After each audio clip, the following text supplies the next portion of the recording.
Welcome to Pagan Coffee Talk. I'm Oswin, and I have with me Lord Night. Today, let's talk about male and female mysteries. Now, I believe this is just a theory that we're going to be tossing around, so keep that in mind. This is just a theory. I'm not sure if anybody wants to know where in the world this theory or why it came about, but when I was studying for my second degree, yes, my new teacher was Lady Alicia, and she was of Dianic background. Right. And she did not believe there were any male mysteries whatsoever. Okay. So talked to Lord Min about it, and he told me to sit down and come up with a argue. He just basically looked at me and goes, well, you're going to have to figure out a way to argue this with her, that if you believe there's male mysteries, you're going to have to convince her. Make sense? Yeah. And that's all any of us do. So I started to think about it. And this is how this starts off. Back towards the end of the Dreamtime. The Dreamtime for us, and the reason we refer to it like this is the time when humans still acted like animals and we reacted to the world. So if it was thundering and lightning and raining, yes, we would be under a tree or in a cave, clustered together, cold and shivering and afraid, because we didn't understand what lightning was, and because nowadays you do that, and most adults don't go run, and hide underneath the bed just because they hear thunder. All right, we understand that it won't hurt us and all that. Don't get me wrong. I know there's people out there that are still afraid of this, but we understand it now compared to what we used to. This is what we call the Dreamtime, when we didn't understand these things, when we were more animal than we were human. Make sense? Yeah. So at the end of the Dreamtime, all right, so this is when very primitive man would have been coming around, right? All right. So we're talking Lucy, who probably still looked more ape-like than human-like, except for maybe walking on two legs. Probably. All right. So hopefully everybody's around the same time period I am in my head. Right. And if you don't know the reference to Lucy, please go look her up, because that is some interesting information right there. Yeah, this one that they found had like a certain DNA that's like found in all humans. Right. She's literally. It's like, boom, mind blown. Mind blown. All right. And this is the reason we focus around this part. So let's imagine that first human female, right? That first human woman. Okay. And she's out there, all right? Again, no clothing, no nothing, just bare weather, and that's it. Right. No real tools or anything like that, maybe a rock or something, and that's as close as they got. So imagine that first female who is starting to go from a heat cycle to a monthly cycle. All right. And this is where we start to begin, in my head, and I could be wrong, where the female mystery started. So that first woman who started that cycle is bleeding, and she don't know why. The only thing that is understood, bleeding bad. Right. Everybody up to now, when you saw them bleed, no matter where in the world it was coming from, died. Because again, these creatures, these humans that we are talking about, don't understand that if applied pressure, they stop bleeding. They didn't understand that. They also don't understand the connection between sex and pregnancy. The two are completely miracles to them. The two haven't been put together yet. Right. Because it's 9 months later. Nobody thinks, hey, 9 months ago, she hooked up with, Ugg. Right. Well, that baby looks a lot like Ugg over there. It does, don't it? I don't know why. She normally hangs out with Wussy. Wonder why, it doesn't look more like him as he twirls by. Right. Chasing all the hunters. Oh, but imagine that first woman. I mean, we're joking here, but to be honest with it, if I was that woman and this is going to be I'd probably be scared out of my mind, thinking I'm going to die. Oh yeah, definitely. Because I mean, that's like you said. Up until then, if you bled, you died. Right. So they don't. So again, no clue what in the world's going on. And I'm sorry if I'm bleeding and all that. Last thing I had to think that the people in my little group or my little clan that I'm living with might kill me. Why? Because, hey, I'm bleeding. I could attract animals. Right. That whole wounded animal thing and predators show up. So, I mean, that's very real possibility. I can see where in the world this woman would like crawl into the back of a cave or a different cave and hide. Of course, she's only hiding for a couple of days because eventually it stops. Right. And of course, then the urge to mate again then strikes her. And the fact that she's just been bleeding and survived. A miracle. Right. People are saying this is a miracle. This is the equivalent of Christ healing the blind man and bringing what's his name back from the dead? Lazarus from the dead. All right. I mean, I'm sure to this woman, she feels the same way. But now here's where the interesting part is because she's on this new cycle, her interest in hooking up with the guys, the other hunters, has increased too. Instead of having to wait until she's in the heat to want to have sex. Right. Now there's more of a desire on a more frequent basis, which then begins the chance that she's going to get pregnant before all the others. Because she's all the new hunters' favorite toy. Right. And I hate to be kind of gross about that way, but this is exactly what in the world it amounts to. Hence the reason she has more kids than all the other females.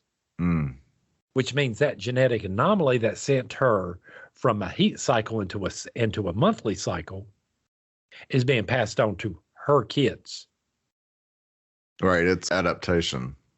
Right. And I think this is the first time that a more or a closer to a human souls are able to merge with these creatures. Does that make sense? More like what we're used to. Right. Even though the equipment is a little bit on the slower side. For the geeks out there, these new humans are like the 486 computers. Way back in the day. Way back in the day. All right. Eventually they get the Pentiums, but, hey, the software's still a little bit more powerful than the actual hardware. But it's still kept at a level that can keep that energy in check for the soul. Right. Well, over time, this woman keep on repeating this pattern where once a month she has the cycle, she goes and hides in the cave. That means all her daughters and granddaughters and stuff are probably going to follow her into the cave too. Because once it starts happening, they're going to be looking at their mom going, hey, what's up? And when she's going to be like, no, come on, we're just going to go sit in this cave for a couple of days. We'll be fine. Right. Because she already knows the secret. And the first female secret there is we can bleed for a period of time and not die. Does that make sense? Yeah. So there's that's the first mystery. They can bleed for a lot longer time from certain areas of their body and not die. Unlike guys, all right? We bleed from that area. We're probably going to die. No, yeah, probably. There ain't no problem with that. We're going to die. So this is how this all started. And of course, over the generations, as more and more girls start to switch over to this type of cycle, the more of them wind up in the cave. But this also and the guys finally figure out what in the world's going on and sort of leave them because in their minds, the only way these women can survive through this process is if the goddess herself has laid upon them. That the gods themselves must be with them right now to keep them from dying. All right. Which then starts this whole entire thought that we have to keep the women separate from everything else because they are too powerful. Like in Native American cultures, if a woman on her monthly cycle picks up a weapon and shoots it, it's no longer used again, not because it's been made nasty or dirty because a woman did it while on her monthly cycle. It's become too holy because she's on her monthly cycle. Nobody else can use it. Yeah, no, that's an interesting theory. The whole just makes it a different holy item that can't be used again. Right. Because again, the thought is that the gods must be more with these women right now than any other time. Right. So they were separated out of a fear that they were too powerful, not out of a fear of they were nasty or dirty. Does that make sense? Mm-hmm. Yeah. And that's where this really all starts. Now, again, other religions begin to make it a dirty, nasty thing, which again is wrong. Women should be proud of this. Don't necessarily mean that men want to hear about it. True. True. No offense. But I mean, I realize where the mystery comes from, and I revere for that. Now, of course, now that all the women are either in a bleeding hut or a bleeding tent or a bleeding cave. Right. All right. They take all the young kids with them. Any kids being nursed go with them. Any boy that's old enough to not be nursed stays in camp with the guys. Right? Yeah. And all the women take all the girls with them to the bleeding caves, even when they're not cycling yet. Right. All right. That way the girls have time to learn certain mysteries and things that they talk about, preparing these girls for when they become of age. Now, here's the argument I gave to Lady Alicia. While this is going on, you're in the bleeding hut. You don't know what us guys are doing. It's very true. So for as many times as you sit there and go, as many times as she sat there and said, but how do you know there was mystery? How do you know this or that? Lord Man would just keep on looking. You're in the bleeding hut. What do you know? I mean, and again, this is what was done. This is where the female mysteries came from. And yes, they probably prepared them for marriage in these huts and tents so that their first night would not be so bad. You know, and the thought there that I've explained to people over the years is, it seems like to me, if I was a young girl, 12, 13, and about to be married off, that this might be an easier way to get used to that around my mothers and other sisters and friends, showing me what it's going to be like. Am I making sense there? Am I being a little too vague? It's no, well, you might be, but it's a very touchy subject. It's a very touchy subject, and it's a very grand subject, but I still like the idea of women being able to take time with their daughters to sit down when this first happens and having those conversations, letting them know, hey, this is what it's going to be like on your first time. This is what it's going to be like. Here's all your birth control. Here's how you're going to have to take care of yourself. Right. You know, and again, I'd like to see the same thing with the boys, for the guys, for your dad. When you have that first dream, right, or when that first happens for boys, yes, we go to our dads going, what's this stuff?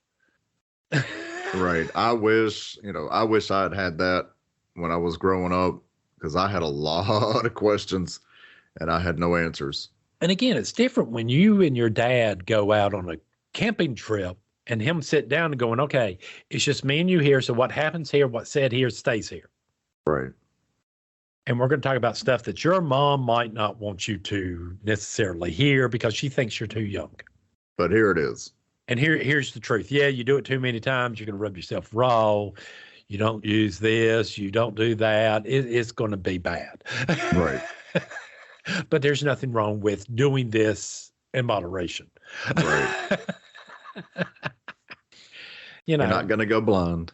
You're not going to go blind. You're not going to get hairy palms. You're not, and And my hope is one day you'll grow up and marry a woman and have kids. And, as you get older, I want you to sit down and we'll talk about how to make sure that you pleasure your partner. Right. In the correct way. I like these because these give those rites of passage to kids that parents are no longer going to be treating them. We're not going to be treating you like a kid. We're going to treat you like an adult. It's time to put away this stuff. When you make a promise, you're going to keep it. Right. I mean, don't get me wrong. I realize that through the teenage years, there's a lot of rebellion and all this other stuff. But if it's worked through as, I want to treat you like an adult, it becomes different. Well, and you mentioned rites of passage, and it may be completely off topic. And if it is, we can set it down for another topic. But I was listening to a podcast not too long ago, and they were actually talking about their coven has all these rites of passages. They have them for the girls, they have them for the boys. And I thought it was a wonderful thing. Well, I mean, we normally, we have these, but these are done with the parents. Right. All right. Because, the basic ritual I was told, and again, it can get a little bit more complicated than this, is the first sign, regardless of boy or girl, that you're an adult, okay, that you can fulfill all the adult requirements needed. Right. All right. In your family and stuff, that the cleanup of these things that happen, those are offered into the fire to the gods. Right. Don't get me wrong. There's a whole build-up ritual and all this to it, and getting the kid all excited and having them do certain tasks and stuff to show that they're ready to start this next adventure. Right. So yes, that first menstrual cycle is saved and thrown into the fire. That first aftermath of a wet dream for boys is cleaned up and kept for them to throw into the fires as their first offering to the gods. Yeah, and I still think that's, just a wonderful thing to do. And again, Yes. if I'd had anything like that when I was growing up, it would have been, I don't know, it would have been comforting for me. Well, I think my mom wished it would have happened. She would have saved a lot of money on a lot of socks. Right?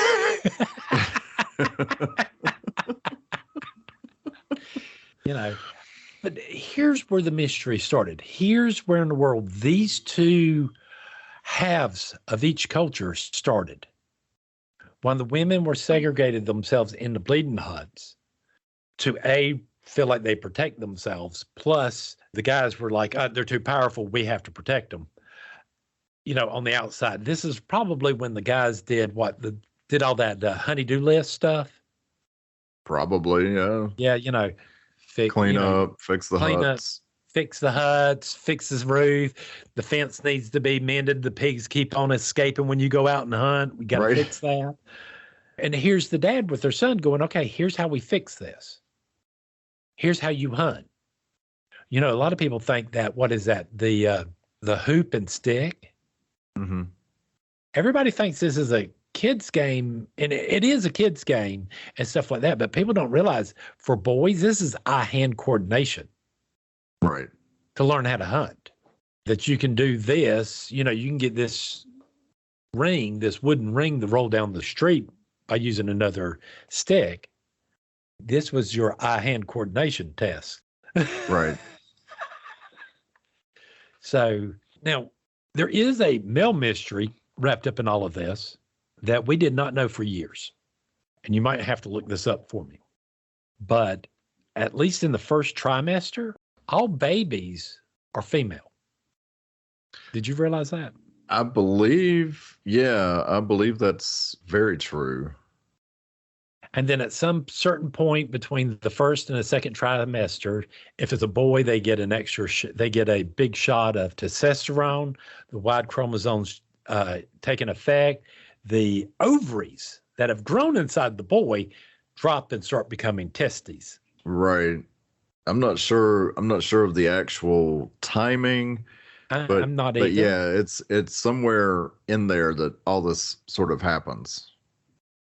Right. This again, here's a male mystery for everybody. We give up our spirituality. We give up being women and lose our spirituality so we can protect them from birth. Technically, all natural men technically are transsexual because we started out as female and then converted into male. Now,